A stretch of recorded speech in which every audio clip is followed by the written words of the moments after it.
راہ خدا میں دیتے ہیں تو آپ کے رزق میں، مال میں کبھی کمی نہیں آتی۔ اللہ کے محبوب نے 3 چیزیں قسم کر کے کہی ہیں۔ حضور نے کچھ چیزیں ارشاد فرمائی تو ان میں سے 3 چیزوں کے بارے میں فرمایا کہ یہ تو میں اللہ کی قسم کر کے تمہیں کہتا ہوں، اور ان میں سے ایک شے یہ کہ ما نقص مال عبد من صدقہ، فرمایا میں اللہ کی قسم اٹھا کے کہتا ہوں کہ صدقے سے مال کم نہیں ہوتا۔ تمہارا کیلکولیٹر حساب یہی بتاتا ہے کہ جو ہے وہ کم ہو گئے، 100 میں سے 10 دے دیے تو باقی 90 رہ گئے۔ آپ کا اکاؤنٹنٹ بھی آپ کو یہ بتاتا ہے کہ اتنے لاکھ میں سے اتنے ہزار دے دی، باقی اتنے رہ گئے۔ لیکن میرے حضور نے کہا میں اللہ کی قسم اٹھاتا ہوں کہ صدقے سے مال کم نہیں ہوتا۔ دوسری بات فرمائی کہ جو شخص مانگنا شروع کر دیتا ہے، سوال کا دروازہ کھول دیتا ہے، اس کی کمی پوری نہیں ہوتی، یہ بھی میں اللہ کی قسم اٹھاتا ہوں۔ اور تیسری بات میرے حضور نے قسم فرما کے یہ کہی کہ جو شخص کسی کو معاف کر دیتا ہے، کسی نے کوئی زیادتی کی وہ معاف کر دیتا ہے، تو حضور فرماتے ہیں میں اللہ کی قسم اٹھا کے کہتا ہوں اس کی عزت میں فرق نہیں آئے گا۔ تو یہ 3 چیزیں حضور نے قسم کر کے فرمائی۔ تو اس لیے ہم اپنے ہمسایوں کو دیکھیں، ان کی ضروریات کا خیال رکھیں۔ تو حضور کی سیرت کا یہ عنوان جو حضرت خدیجہ الکبریٰ سے بہتر کون جانتا تھا، اپنا سارا مال انہوں نے حضور کو پیش کر دیا جب نکاح ہوا حضور سے کہ حضور اب یہ میرا نہیں، یہ آپ کا ہے، اور وہ سارا مال حضور نے لوگوں میں بانٹ دی، ضرورت مندوں کی کفالت کرتے رہے۔ تو کہا وَتَحْمِلُ الْكَلَّةَ، آپ لاچاروں کا بوجھ اٹھاتے ہیں، وَتَكْسِبُ الْمَعْدُومَ، اور جن کا کوئی نہیں ہے آپ ان کے کفیل بن جاتے ہیں اور آپ کمائی کر کے ان کے گھر کی ضروریات کو پورا کرتے ہیں۔ وَتَقْرِي الضَّيْفَ، اور آپ کی یہ خوبی ہے کہ آپ مہمان نواز ہیں۔ مہمان نوازی آپ کا شعار ہے، آپ کا طرز زندگی ہے، اور مہمان کو جو کھلایا جاتا ہے اس کا حساب بھی نہیں ہوتا، اور مہمان کے ساتھ جو بیٹھ کے کھایا جاتا ہے اس کا بھی حساب نہیں ہوتا، اور مہمان اپنا رزق خود لے کے آتا ہے اور برکت چھوڑ کے جاتا ہے۔ تو مہمان کو کبھی بھی بوجھ نہیں سمجھنا چاہیے۔ تو کہا کہ اور تیسری اور آخری بات وَتَعِينُ عَلَى نَوَائِبِ الْحَقِّ، جو لوگ مشکلات میں پھنسے ہوتے ہیں، مصیبت میں پھنس جاتے ہیں، مسائل میں گر جاتے ہیں، آپ ان کی مدد کرتے ہیں۔ ابھی حضور اعلان نبوت نہیں کیا، ابھی پہلی وحی نازل ہوئی ہے، تو حضور کی ماضی کی سیرت کو حضرت خدیجہ الکبریٰ لوگوں کے سامنے رکھی۔ آپ اس سے بھی پیچھے چلے جائیے۔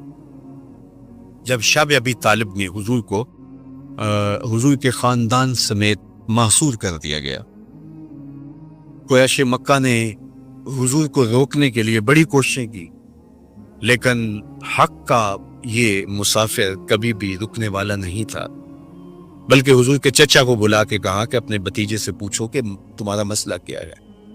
دولت مال چاہیے تو ہمسائے لوگ مل کے اتنی دولت ان کو دے دیتے ہیں کہ کوئی کمی نہیں رہے گی، اور اگر کسی خاتون سے نکاح کرنے کی آرزو دل کے کسی گوشے میں ہو تو وہ بھی بتائیے، کسی سردار کی بیٹی سے نکاح کرنا چاہیں تو ہم اس کے لیے بھی حاضر ہیں، لیکن یہ بتوں کی مخالفت چھوڑ دی جائے۔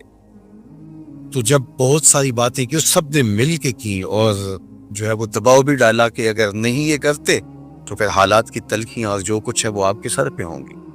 تو حضور کے چچا جناب ابو طالب حضور کے پاس آئے تو ان کی طبیعت پر کچھ بوجھ تھا، تو انہوں نے کہا کہ بھتیجے میں اکیلا اتنے قبائل کے ساتھ لڑائی کا بوجھ نہیں اٹھا سکا، میری کمر کمزور ہے۔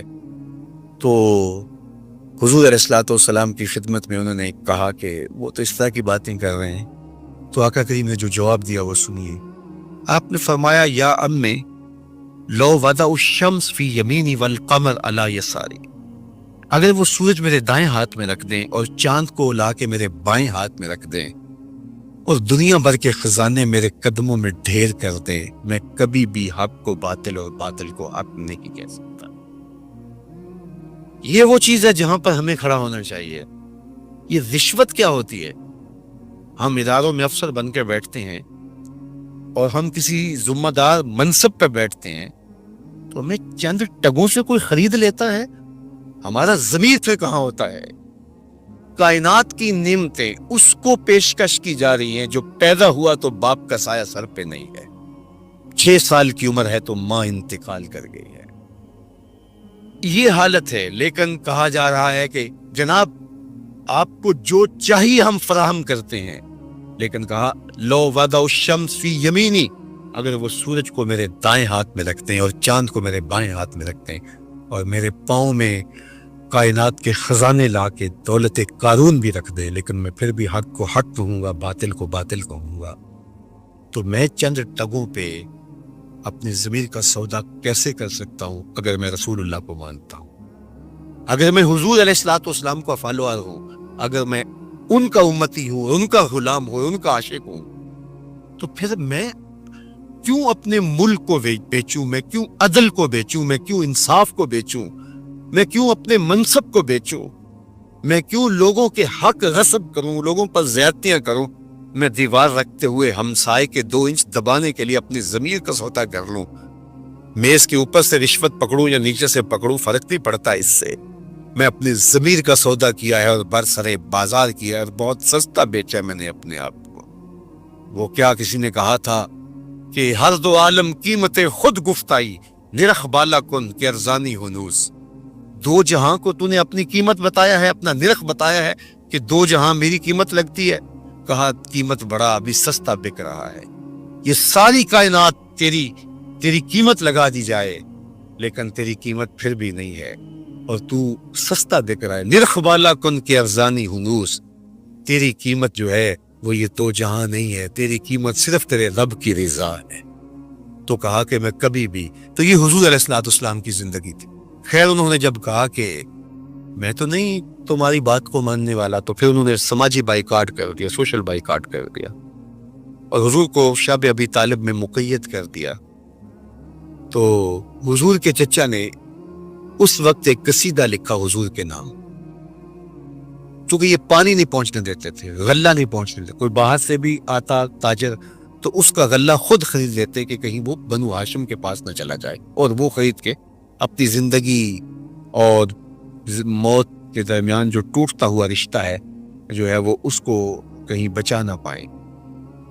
تو حضور کے چچا نے ایک ماضی کا واقعہ قریش کو یاد دلایا اس قصیدے میں۔ ہوا اس طرح کہ حضور کی عمر تھی کوئی 9 سال یا 8 سال کہ مکے میں قحط پڑ گیا، تو حضور کے چچا کے پاس لوگ آئے کہ قحط پڑ گیا ہے اور آپ اولاد اسماعیل سے ہیں، تو اللہ کی بارگاہ میں دعا کیجئے کوئی بارش کے آثار پیدا ہوں اور کوئی سبزہ پیدا ہو۔ آپ نے فرمایا تم بھی سین حرم میں پہنچ جاؤ، میں بھی پہنچ جاتا ہوں، وہاں اللہ کی بارگاہ میں دعا کرتے۔ خیر لوگ جمع ہو گئے تو حضور کو ساتھ لیا حضور کے چچا نے اور سین حرم میں پہنچے اور کعبۃ اللہ کی دیوار کے ساتھ حضور کو یوں کھڑا کیا کہ حضور کی پشت کعبہ کی دیوار کے ساتھ لگ رہی تھی اور رخ لوگوں کی طرف تھا۔ تو جب یوں حضور کھڑے ہو گئے تو حضور کے چچا نے ایسے ہاتھ پھیلا کے کہا اے اللہ اس بری رنگت والے کے صدقے بارش نازل کر دے۔ راوی کہتا ہے، ابن عساکر نے لکھا ہے، باقی لوگوں نے بھی لکھا ہے کہ ابھی جو ہے وہ لوگ گھروں کو نہیں پہنچے تھے کہ چھم چھم می برسنے لگا اور لوگ بھیگ کے گھروں کو گئے، تو اتنا سبزہ ہوا کہ لوگ خوشحال ہو گئے۔ تو آج جب حضور علیہ السلام اور حضور کے خاندان کو شب ابی طالب میں مقید کر دیا گیا تو کچھ پہنچنے بھی نہ دیا جاتا، تو حضور کے چچا نے یہ پرانا واقعہ قریش کو یاد دلاتے ہوئے کہا وَأَبْيَضُ يُسْتَسْقَى الْغَمَامُ بِوَجْهِهِ سِمَالُ الْيَتَامَى عِصْمَةٌ لِلْأَرَامِلِ، آج تم پانی نہیں پہنچنے دیتے، غلہ نہیں آنے دیتے، وہ واقعہ بھول گئے ہو جب قحط پڑا تھا اور نہ بارش برستی تھی نہ سبزہ اگ رہا تھا، جانوروں کی چھاتیاں بھی سوکھ گئی تھی، دودھ بھی نہیں مل رہا تھا، یہی میرا وہ گوری رنگت والا بھتیجا تھا جس کے چہرے کو دیکھ کے امڈ کے بادل آئے تھے۔ وہاں 2 لفظ گئے، سمال الیتامى عصمۃ للارامل، یہ میرا وہی بھتیجا ہے جو یتیموں کا سہارا ہے اور بیواؤں کا آسرا ہے۔ اب حضور جب خود یتیم تھے، یتیمی کی عمر بلوغت سے قبل ہوتی ہے، تو یتیم ہو کر بھی یتیم پرور تھے، یتیم ہو کر بھی یتیم پرور تھے، اور حضور بیواؤں کے گھروں میں جا کے ان کا پانی بھر آتے اور یتیموں کی مدد کرتے اس دور میں جب خود درد یتیمی سہ رہے تھے۔ اور پھر میرے حضور نے یتیم کی کفالت کا لوگوں کو درس دیا، اور میں آپ سے ایک سوال کرتا ہوں، اس کائنات میں سب سے اچھا اور خوبصورت گھر کون سا ہے؟ تو کوئی یہ کہے گا کہ جو شہر کے وسط میں ہے وہ گھر اچھا ہے، کوئی یہ بولے گا جو تعلیمی اداروں کے قریب ہے، بچوں کو آنے جانے کی سہولت رہتی ہے، وہ گھر اچھا ہے۔ کسی نے کہا نہیں جو بر لبے سڑک ہے، کسی نے کہا کہ جو علاج گاہوں کے زیادہ قریب ہے، کوئی بولا جو عالی نسب سوسائٹی میں واقع ہے جہاں سیکورٹی کے حصار ہیں، آسانی رہتی ہے، کسی نے کہا جو ساحل سمندر پر ہے، کسی نے کہا جو لبے دریا پر ہے، کسی نے کچھ کہا، کسی نے جو بہت کشادہ ہے وہ گھر خوبصورت ہے۔ میرے حضور نے کہا اس کائنات میں سب سے اچھا اور خوبصورت گھر وہ ہے جس میں یتیم رہتا ہو اور اس کی عزت بھی ہوتی ہو، اس کی تکریم بھی کی جاتی ہے، صرف رہتا ہی نہ ہو، اس کو اپنے بچوں کی طرح رکھا جاتا ہو اور اس کے وہی حقوق اور وہی جذبات کا اسی طرح خیال رکھا جاتا ہو جس طرح اپنے بچوں کا خیال رکھا جاتا ہے، کیونکہ خود درد یتیمی سہا ہے۔ علامہ اقبال علیہ رحمہ نے ایک نظم لکھی تھی کہ زمانے میں نالہ یتیم، انجمن حمایت اسلام کے سالانہ اجلاس میں آپ نے وہ نظم پڑھی تھی، تو اس میں یتیم کے دکھڑے بیان کرتے ہیں کہ یتیم پہ کیا کیا مسائل ہیں۔ تو اس نالہ یتیم میں وہ مثال کے طور پہ کہتے ہیں جب عید کا چاند نظر آتا ہے تو وہ ایک زمانہ تھا لوگ چھتوں پہ چڑھ کے چاند دیکھا کرتے تھے، تو عمومی بچے زیادہ چڑھتے تھے اور جب چاند نظر آتا تو وہ پھر دوڑتے نیچے آتے اور مبارکیں دیتے اپنے ماں باپ کو کہ چاند طلوع ہو گیا۔ تو اقبال اس کو جو ہے وہ منظوم جو ہے وہ لکھتا ہے کہ جب چاند طلوع ہوتا ہے اور بچے چھتوں پہ شور مچاتے ہیں اور واپس جب آتے ہیں تو اتنی خوشی میں سرشار ہوتے ہیں کہ وہ دو دو تین تین سیڑھیاں پھلانگ کر کے دوڑ کے نیچے آتے ہیں کہ عید ہو گئی، چاند چڑھ گیا، اور اتنا شور مچا ہوتا ہے کہ ان کے ماں باپ سیڑھیوں کے قریب آ چکے ہوتے ہیں، اور جب وہ آخری سیڑھیاں پھلانگ رہے ہوتے ہیں تو ان کے ماں باپ کی باہیں، ان کے باپ کی آغوش پھیلی ہوئی ہوتی ہے، اور یتیم اور جو ہے وہ بچہ جا کے اپنے باپ کے سینے سے لگتا ہے۔ تو اقبال کہتے ہیں کہ جب یتیم بچہ چھت سے نیچے اترتا ہے چاند دیکھ کے، تو وہ اس طرح بھاگتا ہوا نیچے نہیں اترتا اور نہ اس کے لیے کوئی پھیلی ہوئی باہیں ہوتی ہیں، بلکہ وہ چپکے سے دیوار کے ساتھ لگ لگ کے اتر کے جو ہے وہ تاریک کمرے میں جا کے بستر میں آنسو جذب کرتا ہے، اور اقبال پھر یتیم کو وہاں سے اٹھاتے ہیں اور کہتے ہیں یتیم تیرے دکھوں کا مداوا کہیں نہیں، آ تجھے میں حضور کی چوکھٹ، تو بھی یتیم۔ اور یہ چیز یتیم کے لیے تسکین کا سامان ہے۔ پھر امت سے میرے حضور مخاطب ہو کے کہتے ہیں، اقبال کا یہ تصور ہے کہ گر تم سمجھو تو 100 باتوں کی یہ ایک بات ہے، آبرو میری یتیمی کی تمہارے ہاتھ ہے، کہ اب تم نے یتیموں کی کفالت کرنی ہے، اور فرمایا آنا وکافل الیتیم کہاتین یوم القیامہ، میں اور یتیم کی کفالت کرنے والا قیامت کے دن اس طرح قریب ہوں گے جس طرح میری 2 انگلیاں قریب۔ یتیموں کو عزت دی، اور میں آپ کو بتاؤں کہ ایسا رنگ اور ایسی لطافت اور ایسا درد دل اور ان کی نزاکت قلبیہ کا ایسا لحاظ کسی نے نہیں کیا ہوگا جو میرے حضور نے کی۔ مجمع اصحاب تھا، ہجوم عاشقاں تھا، تو ایک شخص نے عرض کی حضور میرے لیے دعا کر دیجئے، میرا بچہ گم ہے، کئی دن سے مل نہیں رہا۔ قبر اس سے کہ دعا کے لیے ہاتھ اٹھتے اور اجابت کے سارے در کھل جاتے۔ مجلس میں موجود ایک شخص نے کھڑے ہو کے کہا، حضور میں ابھی آیا ہوں فلاں باغ کے قریب سے گزر کے، اور میں نے بچوں کے ساتھ اس کے بیٹے کو کھیلتے ہوئے دیکھا ہے۔ جب باپ نے سنا کہ میرا بیٹا فلاں باغ میں ہے تو وہ دوڑ گیا، فرمایا اسے بلاؤ۔ بلایا گیا، بہت جلدی ہے؟ جی حضور آپ جانتے ہیں کہ باپ کے جذبات کیا ہوتے، 2-3 دن سے بچھڑا ہوں، آنکھیں ترس گئی ہیں، ممتا کی ماری ہوئی ماں الگ بے چین بے قرار ہے، میں چاہتا ہوں جلدی ملوں، آنکھیں ٹھنڈی کروں اور ماں کی گود تک اس کے بچے کو پہنچاؤں، اس نے نہ کچھ کھایا ہے نہ کچھ پیا ہے، اس کو قرار پہنچے۔ فرمایا ضرور جاؤ، میں تمہیں روکتا نہیں، روکنے کے لیے بلایا بھی نہیں، تمہارے جذبات سے بھی آگاہ ہوں، لیکن تمہیں بلایا ہے تو اس کا بھی ایک مقصد ہے۔ جی حضور ارشاد فرمائیے۔ فرمایا جب باغ کنارے جاؤ اور بچوں کے ساتھ اپنے بیٹے کو کھیلتا ہوا پاؤ تو اس کو بیٹا بیٹا کہہ کے آوازیں نہ دینے لگ جانا، اس کا نام لے کے پکارنا۔ عرض کی حضور وہ میرا بیٹا ہے، اگر بیٹا کہہ کے پکاروں تو حرج بھی کیا ہے؟ فرمایا تم نے نام بھی تو وہی رکھا ہے، اس نام سے پکارنا۔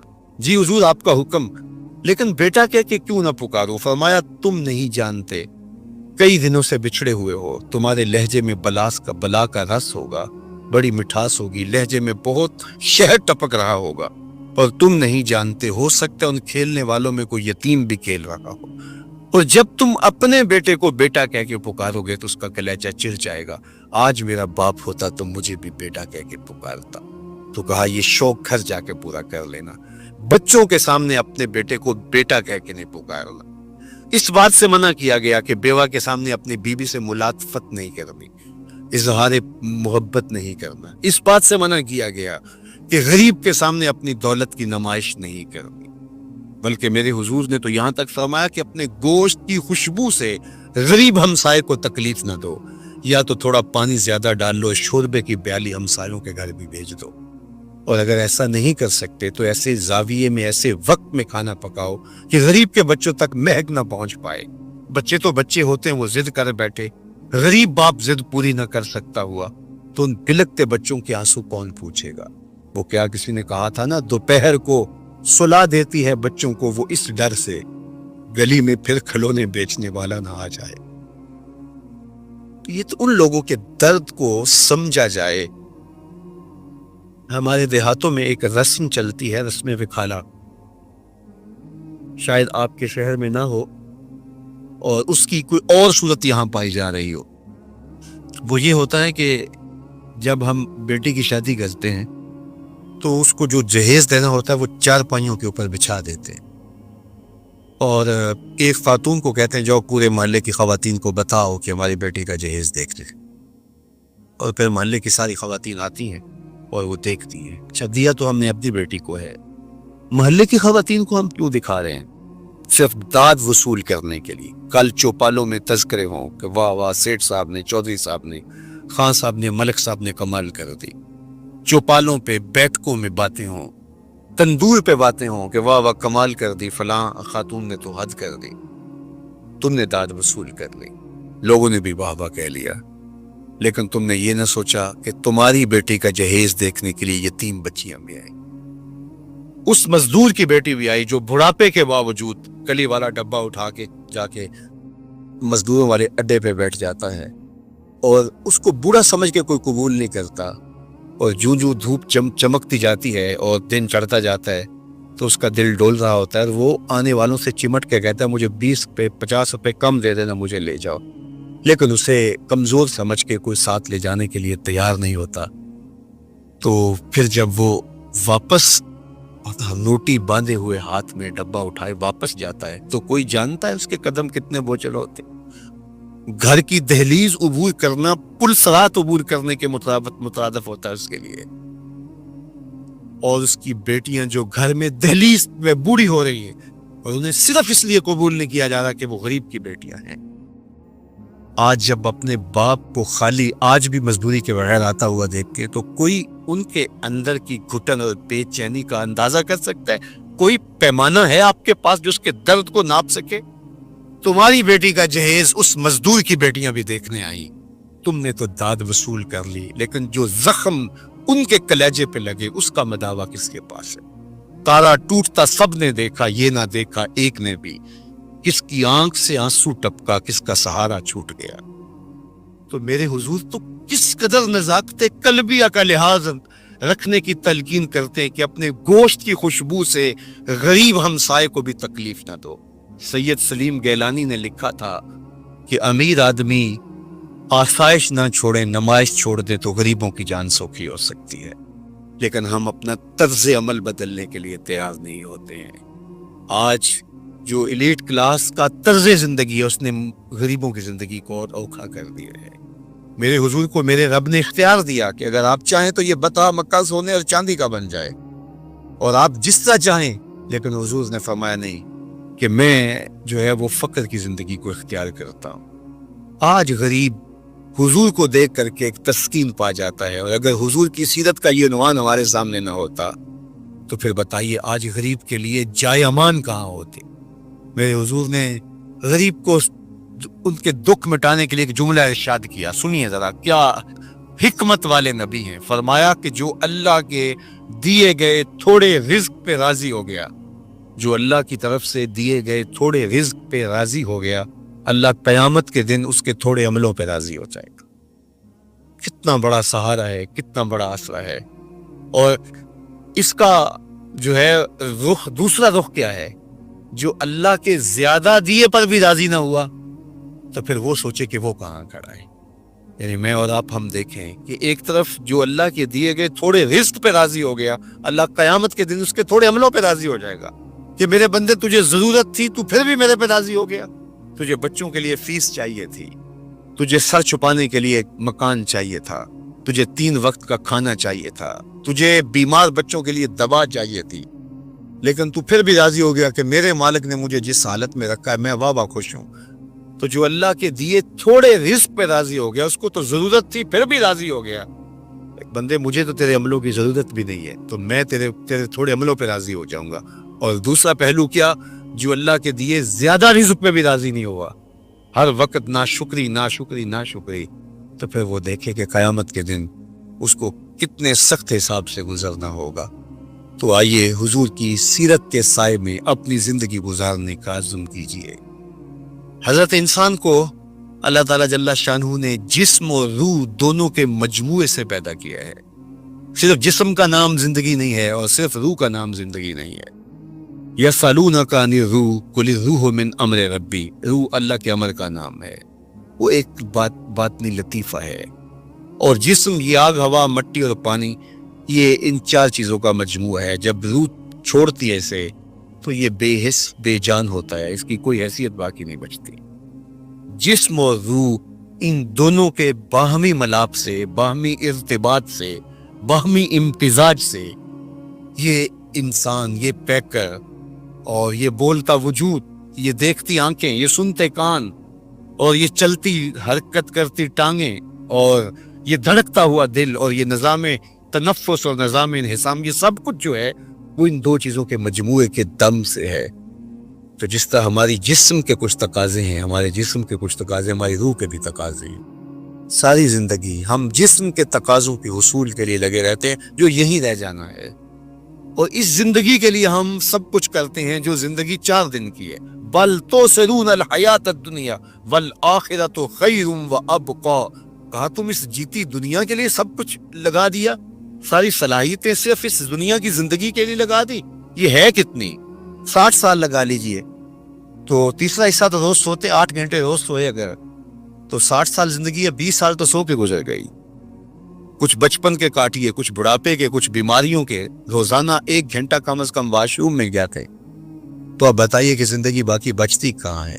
20 سال لگا لیجیے, باقی ٹوٹل زندگی بچی, یہ ساری زندگی ہے. اور حشر کا صرف 1 دن قرآن بتاتا ہے 50,000 سال کا ہے. 50 سال کا نہیں, 50 سال کا نہیں, 50,000 سال کا 1 دن. اس کے بعد نہ ختم ہونے والی زندگی, موت کو بھی مینڈے کی شکل میں لا کے ذبح کر دیا جائے گا. حدیث پاک میں آتا ہے کہ جنتی جنت سے دیکھ رہے ہوں گے, جہنمی جہنم سے دیکھ رہے ہوں گے. جنتیوں کے دل میں ایک ہی خدشہ ہوگا کہیں موت نہ آ جائے, جہنمیوں کے سینے میں ایک ہی امید روشن ہوگی کہیں موت آ جائے تو جان چھوٹ جائے. جب موت کو بھی موت آ جائے گی, اتنے دکھی ہوں گے جہنمی کہ اگر موت کو موت نہ آئی ہوتی تو یہ دکھ سے مر جاتے, اور اتنے خوش ہوں گے جنتی کہ اگر موت کو موت نہ آئی ہوتی تو یہ خوشیوں کے وفور سے مر جاتے. تو ایسی زندگی جو نہ ختم ہونے والی ہے, اس کے لیے میں اور آپ سوچیں کہ ہم نے کیا کیا ہے.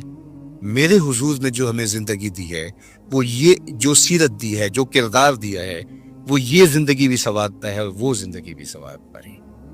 ایسا دین حضور نے نہیں دیا جس کا راہبانہ دین تھا کہ ٹھیک ہے دنیا ترک کرو تو آخرت ملے گی. میرے حضور نے یہ دین نہیں دیا. لا رہبانیت فی الاسلام, اسلام میں رہبانیت کا تصور ہی نہیں ہے.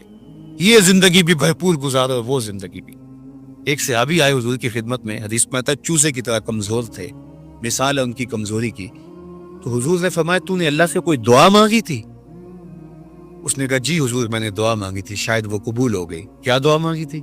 میں نے کہا تھا مالک میری دنیا چاہے برباد ہو جائے, آخرت سنور جائے, جو آخرت کے حصے کے دکھ ہیں وہ بھی دنیا پہ بھیج دے, تاکہ میں آخرت سنوارنا چاہتا ہوں. تو مجھے بڑی بیماریاں, بڑے دکھ, بڑی مقاومتیں, مخالفتیں, دوستوں کی طرف سے تلخ رویے, میری تو زندگی کو کھا گئے یہ چیزیں, اور آپ میری حالت دیکھ رہے ہیں.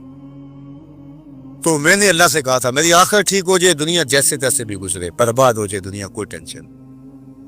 اب حضور اس بات پہ خوش نہیں ہوئے کہ اس نے آخرت سنوار لی, دنیا برباد کر لی, ناراض ہوئے. فرمایا تو نے یہ کیوں نہیں کہا, تو یہ کیوں کہا کہ میری آخرت سنور جائے یا دنیا برباد ہو جائے, تو نے یہ کیوں نہیں کہا ربنا آتنا فی الدنیا حسنۃ وفی الآخرۃ حسنۃ, اے اللہ میری یہ دنیا بھی بہتر کر دے, میری وہ دنیا بھی بہتر کر. یہاں ذلیل ہونے کے لیے ہم نہیں آئے, عزت یہاں بھی پائیں اور عزت وہاں بھی پائیں. لیکن ہماری ترجیح کیا ہے؟ وہ زندگی ہے آخرت کی، جہاں ہم نے زیادہ رہنا ہے۔ میں ابھی ایک ملک کے سفر سے آیا ہوں، تو دنیا کے مختلف ممالک میں آنا جانا رہتا ہے، تو وہاں جب میں جاتا ہوں تو دیکھتا ہوں کہ ایک چھوٹے سے کمرے میں 8-10 لڑکے مل کے رہ رہے ہیں، اور اپنا کھانا بھی خود تیار کرتے ہیں اور اپنے کپڑے بھی خود دھو رہے ہوتے ہیں۔ تو میں ان کو کہتا ہوں کہ آپ ایک چھوٹے سے کمرے میں 10 لوگ رہ رہے ہیں، تو آپ یہاں پر کنال 2 کنال کا بنگلہ خریدیں، اچھی زندگی گزاریں، یہ کیوں ایسا کر رہے ہیں؟ تو وہ کہتے ہیں حضرت آپ جانتے ہیں ہم نے یہاں کون سا مستقل رہنا ہے، ہمارا پاکستان میں دیکھو 2 کنال کا بنگلہ بن رہا ہے۔ تو میں کہتا ہوں یہی تو میں سمجھانے آیا ہوں، جہاں جتنا رہنا ہو اتنا ہی وہاں حساب رکھا جاتا ہے۔ دنیا میں رہیں، ضرور رہیں، بھرپور زندگی گزاریں، لیکن دنیا سے اتنا تعلق رکھیں جتنا ہم اس دنیا میں رہنا ہے۔ وہ لوگ جن کے ہاں آخرت کا تصور نہیں ہے، وہ اس دنیا کو ہی سب کچھ سمجھتے ہیں، وہ تو آنکھیں بند ہوگی تو پتہ چلے گا کہ آخرت تھی یا نہیں۔ لیکن جن کا آخرت کا تصور موجود ہے، ان کو یہ زیبا نہیں ہے کہ اپنی آخرت بارے میں کچھ نہ سوچے۔ تو اللہ مجھے آپ کو حضور کی سیرت کے سانچے میں زندگیاں ڈال دینے کی توفیق عطا کرے، اور حضور کا پیار ہماری روحوں میں اتار دے، ان کے بتائے ہوئے طریقے ہم اختیار کریں۔ اللہ آپ سب کو سلامت رکھے، میرے بچے ہیں، بیٹے بیٹیاں ہیں، بھائی بہن ہیں، اللہ سب کو جزائے خیر دے۔ یہ بزرگ اساتذہ معلمین جنہوں نے اپنی زندگیاں وقف کی ہیں، یہاں سے پھوٹتی ضیائیں اور علم و عمل کی روشنی سے ہم اپنے وطن کو تعمیر کر سکیں، ہم اسلام کی ایک خوبصورت شناخت بن سکیں، اور دنیا کے جس کونے میں جائیں ہمارا کردار، ہمارا رویہ بتائے کہ ہم حضور کے غلام ہیں، حضور کے عاشق ہیں، اور حضور علیہ الصلوۃ والسلام سے محبت کرنے والے ہیں۔ میرے استاد ایک جملہ کہا کرتے تھے، یہ نہ ہو کہ لوگ تمہیں پوچھے تم کون ہوتے ہو اور تمہیں بتانا پڑے کہ ہم مسلمان ہوتے ہیں۔ فرمایا کرتے تھے صاحب کسی کو پوچھنا ہی نہ پڑے، تیری طرز زندگی ایسی ہو کہ لوگ دور سے تجھے دیکھ کے کہیں وہ دیکھو آقا کا غلام آ رہا ہے۔ دور آنکھوں میں تو چہروں پہ اجالے ہوں گے، مصطفیٰ والوں کے انداز نرالے ہوں گے، دنیا میں بھی ان کے دم سے مقدر چمکا، محشر میں بھی ان کی رحمت کے حوالے ہوں گے۔ اللہ میری کہی ہوئی باتوں کو روحوں میں اتار دے، مجھے اور آپ سب کو جو چیزیں قابل عمل ہیں ان پر توفیق عمل نصیب فرمائے۔ وآخر دعوانا ان الحمدللہ